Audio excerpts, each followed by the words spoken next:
Hi guys, welcome back to Reserved Investments on YouTube. So as you guys know, if you watch any of my other videos, and I'm not going to do a brief introduction through every video that I put out, now that I think up to close to 20 videos on this channel, so it's getting a little bit redundant. I did do one of my first videos, if you want to know about me, I did do an introduction to investing and collecting in antiques and collectibles, which talks about who I am and what I bring to the trade, okay? That said, one of the most popular videos I did on this channel is actually in regards to the vintage graded video game marketplace. More specifically, I did a video where I compared the VGA grading scale to that of WATA games. Okay? It is a key video if you are going to spend any money on graded items, whether they're VGA or graded by WATA games. Okay?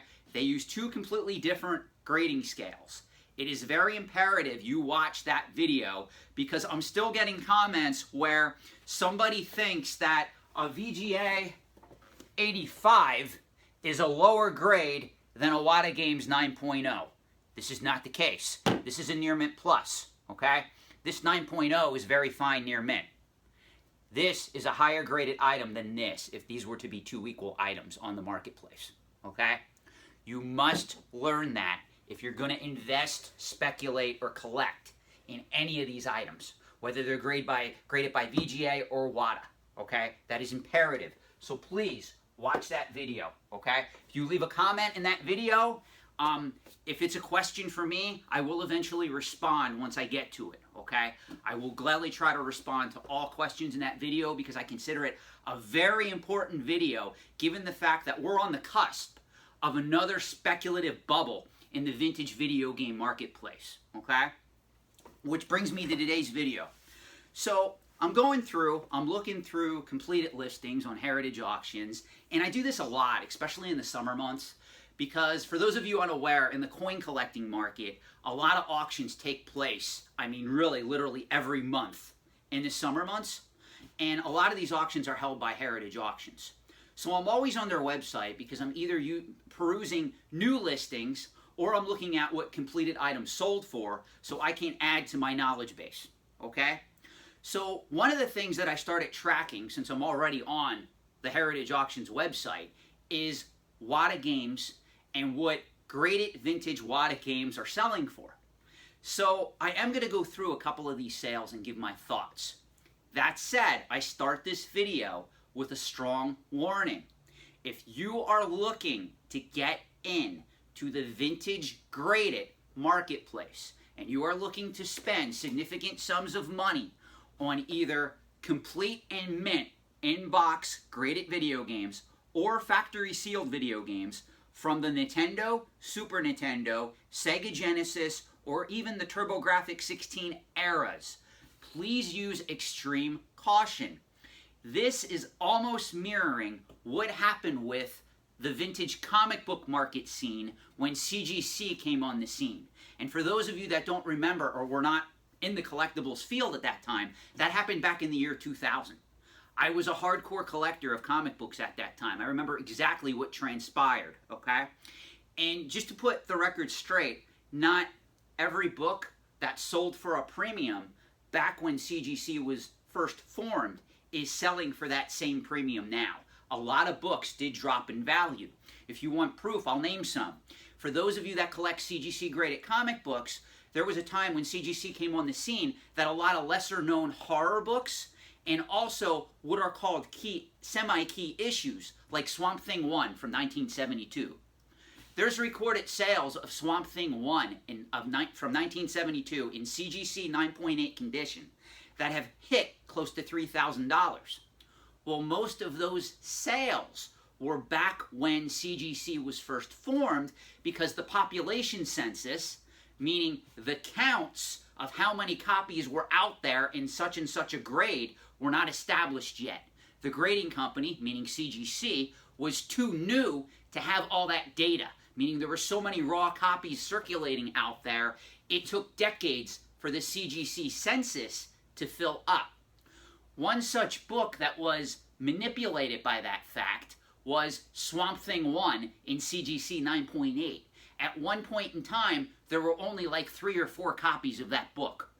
So in that high of a grade, people were bidding it up to $2,000-$3,000, when in all actuality on the market today, that book would be worth substantially less.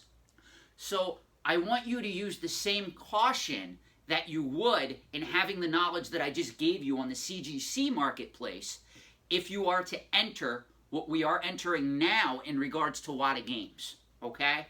This is a mass speculative bubble. I'm not going to lie to you guys. I am selling into it. I am going to make a lot of money on this. I won't lie, okay?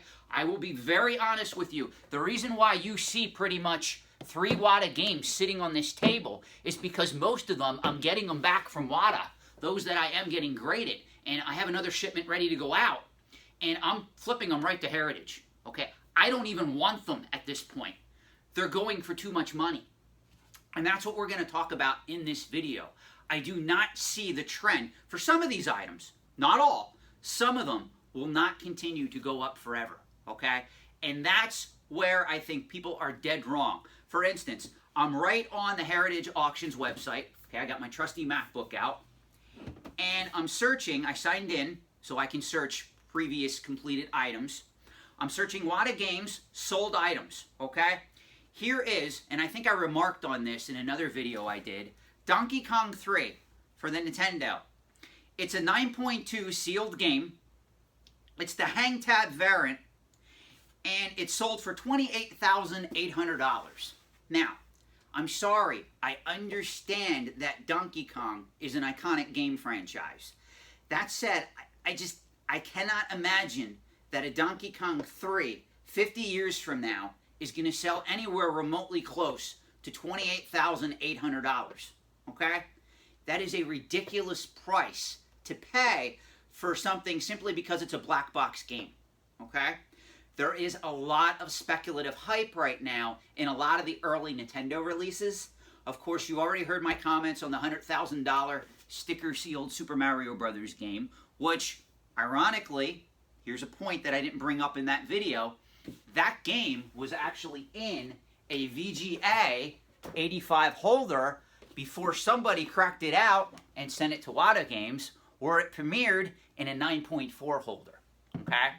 So be careful with that. Just know, those of you guys that seem to think that VGA is somehow inferior to WATA Games, you kind of have to really look at the market as a whole. That's not true because of a company called AFA, okay? This is an AFA graded vintage toy.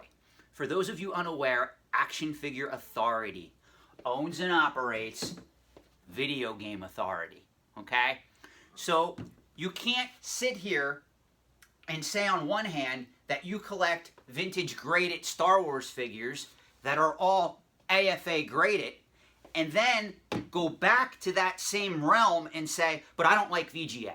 They're the same company, okay? It would be like me telling you as a coin and currency collector that I love PMG, that grades currency, but I don't like NGC, that grades coins. Well, NGC and PMG are all owned by the same entity, okay?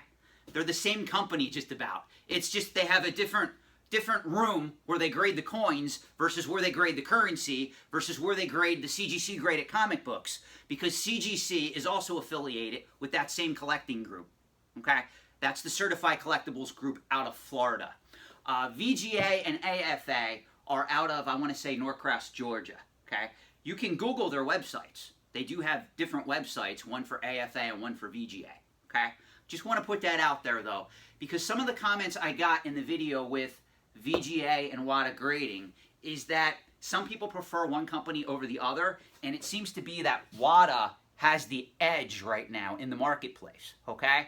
That's fine, but just understand that doesn't make VGA any less credible. Just want to put that out there, okay? Now, we're going to continue our quest because I'm going through, looking at these auctions, and I'm going to give you my thoughts. The next sale is the most ridiculous sale I have ever encountered. If you are the buyer of this item, you are going to be severely disappointed with your life in 10 to 20 years from now. A Halo Combat Involved first edition for the Microsoft Xbox that came out in 2001. So we're looking at an item that's 18 years old. Got graded by WATA, 9.6 seal, okay?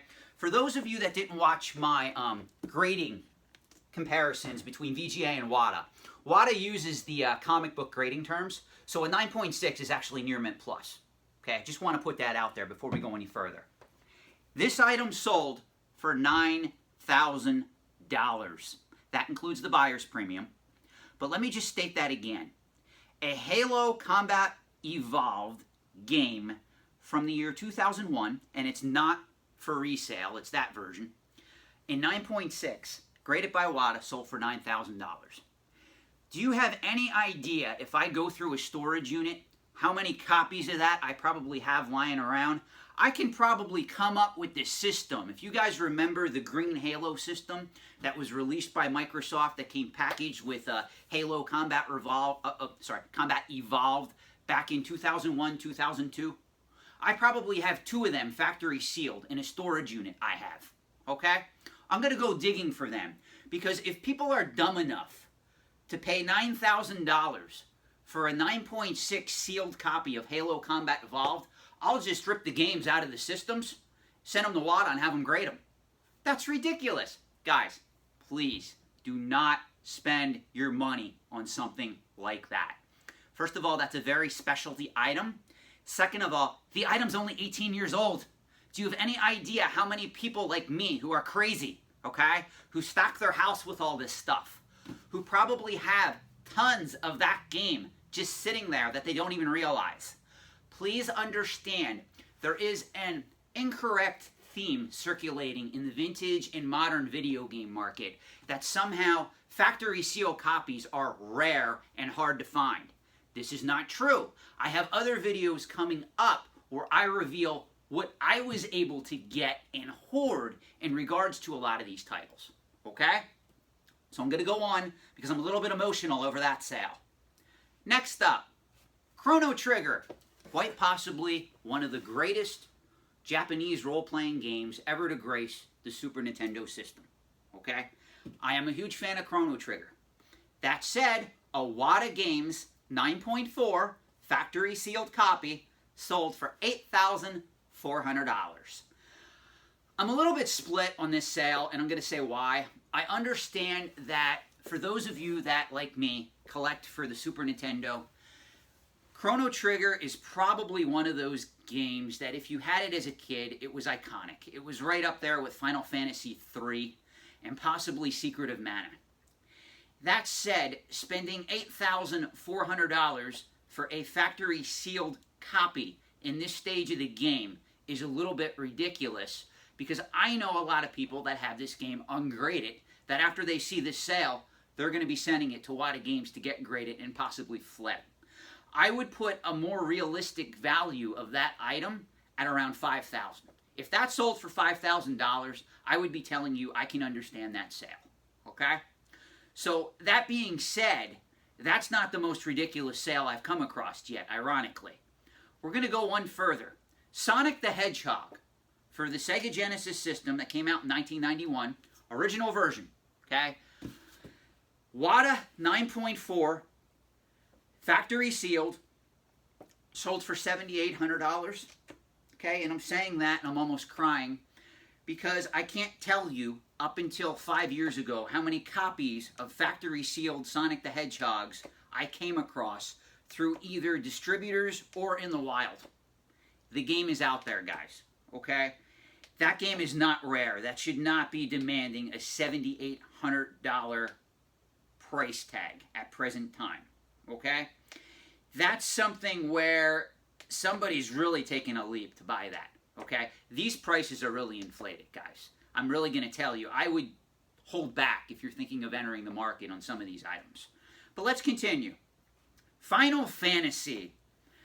I have such fond memories of the first Final Fantasy for the Nintendo system.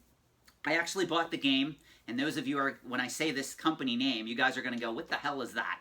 Boscov's Department Stores used to sell video games.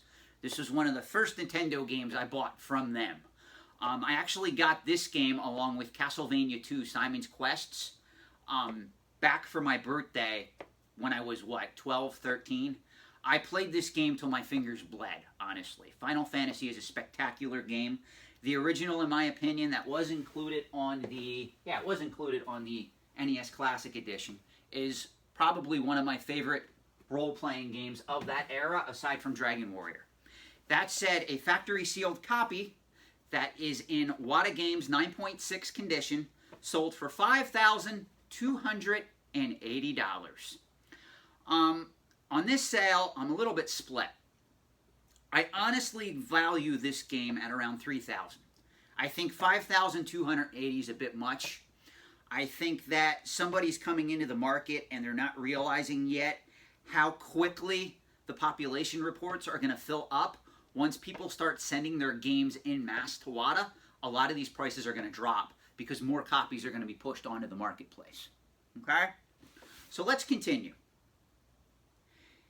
Here's a copy of Castlevania Dracula X, which came out in 1995 for the Super Nintendo. It's WATA Games graded, 9.6, factory sealed. It sold for $4,080. Okay, now, to be fair, I really can't mock this sale too much because when that game came out, it was already towards the end of the Super Nintendo's life cycle. Let's be honest. That said, the game does have some air of demand to it because it's in the Castlevania series of games and it's also a late release Super Nintendo game. So if that sold for $3,000, I could understand. $4,000 though is a little bit, in my opinion, on the high end. I'm sure that someone will say, well, Sean, it's 9.6. I would put that on the low end. Well, that's fair enough, but we yet don't know how many are out there because WATA Games is too new. People are still sending in stuff to be graded. That's why I'm urging you guys to use strong caution if you're going into the market and you're going to start buying this stuff en masse, okay? Be very careful because prices on a lot of this stuff is going to collapse. It's going to fall, just like it did in the CGC graded comic book realm, okay? If you don't believe me, look up a lot of the prices of the 20-cent Marvels. A lot of people used to argue with me, and I used to laugh at this on the CGC forums. You don't understand how hard to find and rare the 20-cent Marvels are from the horror genre. We're talking issues like, that came out in 1972, 1973, like Dead of Night, Vault of Evil, a lot of the lesser-known horror comics at the time. Well, there was a time when a lot of speculators were parking money in that particular market, in the CGC graded comic market, and prices started to increase drastically where you had a copy of like Dead of Night 1 from 1973 published by Marvel Comics selling for something like $200 and some. Well, today that same comic book will go for less than $100 on any auction site. So the people that poured in a lot of money into that so-called niche market lost a lot of money over the years. Meanwhile, superhero comic books, I should caveat this with key and semi-key superhero comic books, continued upward demand and momentum. Overall, there were some that fell. There were some that hit speculative bubbles. Miss Marvel, I'm talking to you. Same thing with Rocket Raccoon. However, overall, if you bought something back in 2003 or 2004, like a CGC 9.4 Iron Man 1 from 1968, or a Ghost Rider 1, something of that nature, your investment at least maintained value or increased value over time. Okay? You had to go after those semi-key and key issue comic books. A lot of the games that I'm seeing here being sold, they have staying power, but others, and I'm going to get to them in a minute, are items where I don't think I would be paying a premium to get them, okay? And I'm going to use a perfect example right here. Here's the Jetsons Cogswell Caper for the for the Nintendo system, which was obviously published by Taito in 1992. So Taito, for those of you not aware, did cut production numbers on some of the later Nintendo games. That's why Little Samson, Panic Restaurant, games of that caliber have a lot of value and demand in the secondary marketplace, okay? They were late release Nintendo games. As a matter of fact, I think Little Samson was really geared towards the rental market, and I think a few retailers carried it, but it was like Electronics Boutique and Babbage's at that time. That said, this game was graded by WATA at a 7.0, and it went for $1,800. Would I spend $1,800 for a Jetsons game for the Nintendo that's factory sealed? Hell no. Should you? Well, I mean, if you're doing it because you like the Jetsons and you don't care about the long-term validity of the asset, meaning the value of the asset, by all means, it's your money. But if you're telling me that you're an investor and you spent $1,800 for this game, I'm going to look at you and go, well, that was probably not a wise investment overall. You may differ. One of the things that I am laughing at, guys, when I go through this list is how many copies of Super Mario Brothers there are that sold through heritage auctions. And I think that this is cause and effect because the one that sold for $100,000, a lot of people who are getting into this market, oh, I have a copy of Super Mario Brothers. I have a factory sealed copy of Super Mario Brothers. I'm going to get it graded and send it off to heritage and see what it does. And ironically, some of these items, like here's one, the original Super Mario Brothers, okay? It's factory sealed. It's a late edition version, so obviously it's when already Nintendo was penetrated on the market as a whole. It was not a test run edition. So it's a factory sealed game. It's graded by WATA an 8.0, and it sold for $1,800. Now there's a funny story behind this. There was a guy, for those of you that know the Pennsylvania area, and you can Google this, Zern's Farmers Market is really big in the area where I live. That's out of Gilbertsville. I live in Boyertown. There was a guy who set up a company called Game Tapes Unlimited. He used to have factory sealed copies of Super Mario Brothers up until 1996 to 1997 on his wall in his stand for $5 a piece. Nobody wanted it. That's just kind of ironic though, because now when you look back, it's like, wow, if we would have bought all those and saved them, look what would have happened. That said though, I can tell you this, he didn't destroy those copies, he didn't open them, and he most likely didn't sell them, so they're somewhere out there, okay? There are a lot of factory sealed Nintendo games out there. It's just there's never been a developed market for them to get graded and sold. Now with WATA games, heritage auctions, Comic Link, and to a lesser extent VGA being in that marketplace, a lot of this stuff is going to come out of storage units, closets, game rooms, attics. It's going to get graded and it's going to end up on the marketplace. Again, that incoming supply of product is going to drastically affect demand going across the board, okay? If you log on to Heritage one day and there's 9 factory sealed copies all in near the same condition, graded by WATA of Super Mario Brothers 3, I got news for you. If you're one of the consigners in that auction, you're going to take a very low bid amount for your copy of Super Mario Brothers 3. It's going to happen, okay? So I wanted to do this video just to talk about some of the sales, and I'm going to do one more here because I kind of think this one's ironic. Tejan Tetris. Remember that game? Here's a factory sealed copy in WATA Games 8.5 that went for $1,560. Now, for those of you my age, in your early 40s, maybe late 30s, who remember Tejan Tetris, that sales price may surprise you because a lot of people back in the day, we used to always believe that the Tengen Tetris version of that game was ultra rare compared obviously to the Nintendo release due to what transpired with Tengen getting the rights versus Nintendo getting the rights. Then they had to pull the game from the market. Well, what happened is there actually was a warehouse find of this game, of which many, many copies of Tengen Tetris were flushed onto the market from this warehouse find. That's what lowered the value of the game overall. Still, if you're asking me, $1,500 for a copy of Tengen Tetris that's factory sealed in 8.5, that ain't a bad deal for the seller. Would I pay that? No, I would not. Okay? So I'm going to do a follow-up to this video in a couple of weeks because I want to see how this plays out with everything, because I just think that some of these prices are completely ridiculous, especially the Halo. Some of the other games that I mentioned, my commentary speaks for itself, like the Donkey Kong 3. But I caution you guys, we're in uncharted waters here, and we've seen it before, those of you that collect comic books. Just be very careful if you buy, speculate, invest, and please, please remove your emotions and passion from the items you're investing in long term. That is the greatest advice I could give you.